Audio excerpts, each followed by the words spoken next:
In 1946, Mother Frances Cabrini became the first American citizen to be canonized by the Roman Catholic Church.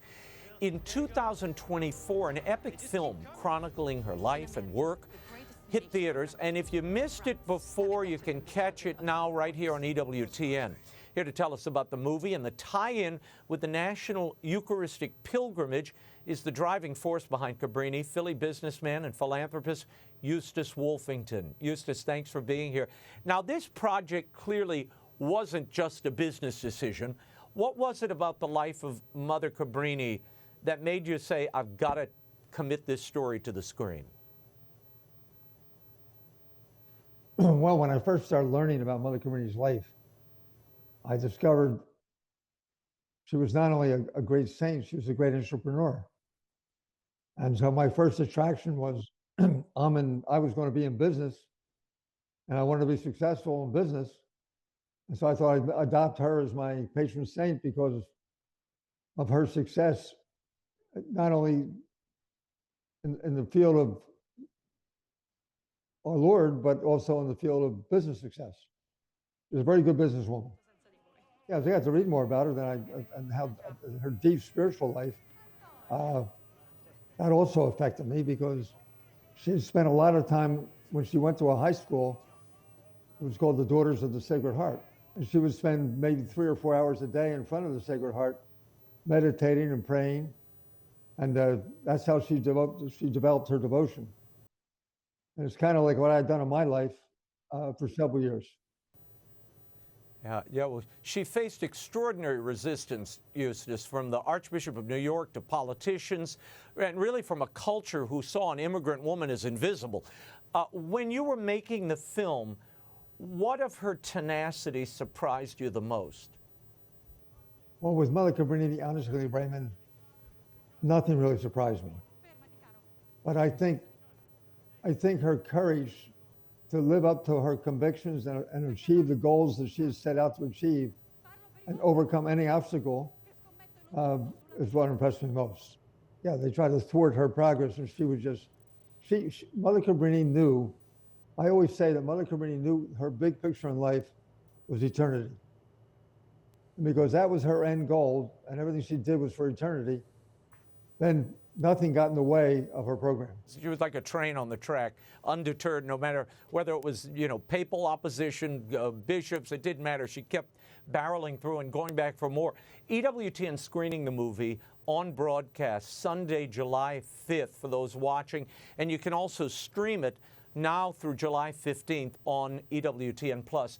Eustace, how did this partnership come together and what does it mean to you that EWTN is carrying Mother Cabrini's story now and bringing it to a wider audience? It came together because one of the nuns from her order came and asked me to help make a film. And that was in 1911. 1918, I finally agreed to do it. 2018. And it just was we made Mother Cabrini our executive producer, and she just guided us all the way along. And it was a great adventure making this film.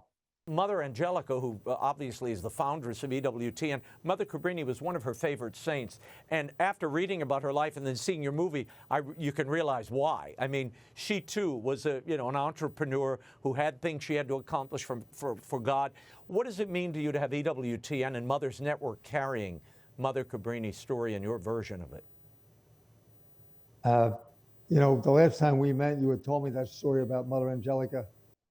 And I've thought a lot about it, and it's increased my devotion, so to speak, for Mother Angelica, because I could see where she copied in every way, shape, and form. She had these tremendous obstacles to overcome and had the perseverance and resilience and the faith that God would take care of everything, but not just in a very business-like way. She also was a great business person. So having EWTN pick it up, and for what EWTN is and what they become, to me, it's not only a great honor and a privilege, but I think it's the best outlet we could possibly ever find to get the word of Mother Cabrini out to the Catholic community. The movie is the official spiritual partner of the National Eucharistic Pilgrimage as it heads down what they're calling the St. Francis Cabrini route. Mother Cabrini lived that pilgrimage theme to encounter Christ, then go serve. Now, dioceses along the pilgrimage route are screening the film, I guess, to move hearts before the pilgrimage arrives. What are you hearing from people after they've seen Cabrini, Eustace? Well, anyone who sees Cabrini, as you already know, Raymond, is blown away. The movie is so inspirational. We have a saying that you walk into the Cabrini film one person and you walk out another person. There is a total transformation. And since Mother Cabrini, the thing that made her so admirable in America was that she was an immigrant, and she had the Italian immigrants, and the first thing she taught them was you're going to become great American citizens. She said, you came from a great country, you're now in a new country. This is your new country, and you're going to become a great American citizen. And you're going to do it through education, and you're going to do it through, living your faith. And to me, that's the best message to anybody coming to this country, is to become a great American citizen. And it's a great message to all the people in America.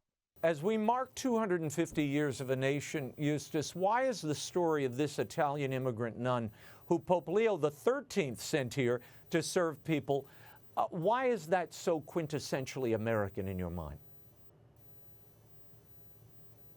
Well, I think it's especially today American in our mind, because we were a country, as it says in the film, we were all immigrants at one time, or our ancestors were. And we always had a nation built under God. And when I was growing up at my age, and I'm getting up there now, God was always the center of everything, it seemed to me, the country did. Whereas today, we seem to take God out of the country. And I think Mother Cabrini is the example, is to bring people back to how to get us back to living for the common good, and not for our own selfish interests.